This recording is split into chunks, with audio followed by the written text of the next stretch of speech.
Hello mga kaak dyan, na-try nyo na ba ang gumawa ng potato salad? So, ganito lang siya kadali. So, syempre, kailangan natin ng patatas. So, ito ay ibigay sa akin ng aking friend na Haponesa. So, sayang naman kung hindi natin lulutuin. So, hayan at ang ating uumpisahan na hugasang mabuti at pagkatapos ay ilalaga na natin ang ating patatas. So, hayan lang at lutuin nyo lang siya sa kalan ng mahinang apoy. And then, habang naglalaga din kayo ng itlog. So, 3 itlog. At kapag malambot na ay hayan, hugasan nyo at ilagay nyo naman sa tubig na malamig. So, nilagyan ko siya ng yelo.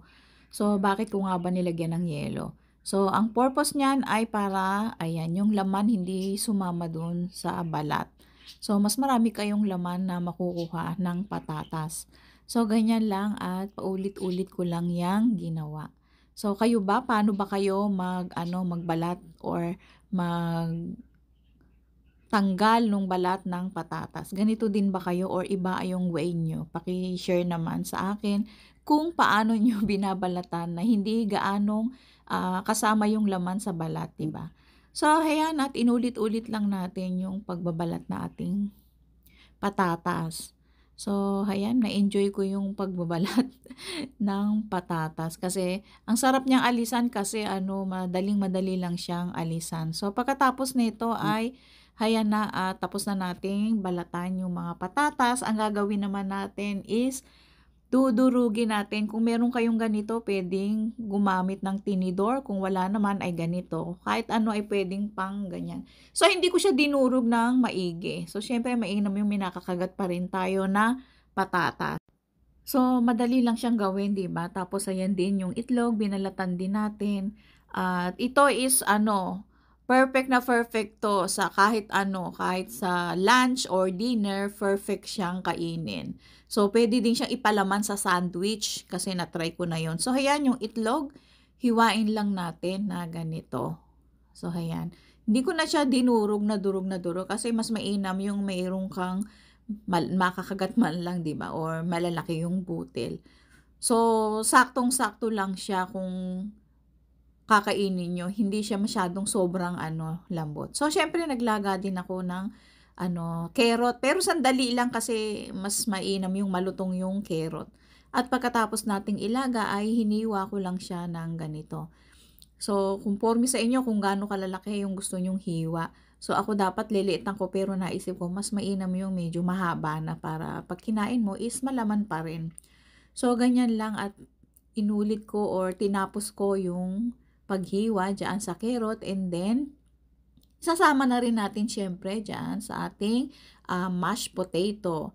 So, ayan at meron tayong bacon. So, eto yung bacon. So, ready to eat na to.